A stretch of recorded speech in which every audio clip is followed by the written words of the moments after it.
How did you first get introduced to the notion of language hacking? Did psychedelics or other mind-altering experiences like meditation play a role? I've been meditating daily for almost 20 years and journeying with psychedelics for more than that. So I think it's impossible for me to frame any aspect of my life outside of those components. As far as quantum languaging work goes, I think both have allowed me to cultivate an expanded and multidimensional perspective that allows me to step outside of language, well, as much as any earthling can, and examine it from more of a distance. The real deal truth of the matter is that this whole thing started with a bizarro shamanic initiation wherein I went to bed totally healthy and I woke up in the middle of the night crippled with 5 compressed discs in my upper cervical spine and a paralyzed left arm. Glory days. I was bedbound for a month, during which time I happened upon a book in my bookshelf that I'd never seen. To this day, I really have no idea how it got there. It was Hidden Language Codes by R. Neville Johnston.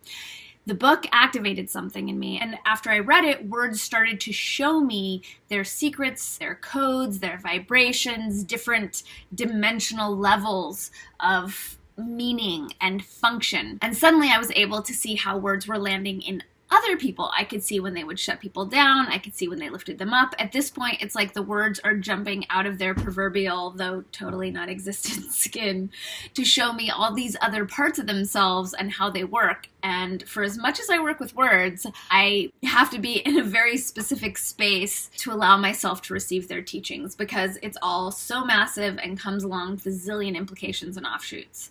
I also think my psychedelic experience loosened my grip on any alleged ontological understanding and to avail myself to the otherwise mind-bending, abstract, and yet totally valid idea that language is the fundamental building block of our entire reality. As well, my multitude of entheogenic experiences have allowed me to delve very deeply into my own process of unidentifying, which absolutely allows me to recognize identifying hooks in our languaging patterns. It all comes back to that expanded perspective, which is absolutely fostered by my entheogenic explorations. I've tapped into quite a few languaging codes in the float tank, with and without psychedelic accompaniment, cannabis, psilocybin, microdoses of iboga, and I find that particular environment, sensory deprivation, very conducive to languaging deep dives. This is where my meditation has helped along with my Ashtanga yoga practice and my super clean vegan diet in that I can feel the words frequencies in my body. It's super visceral this way. When I'm floating, I can tap into the distortions in the words super easily.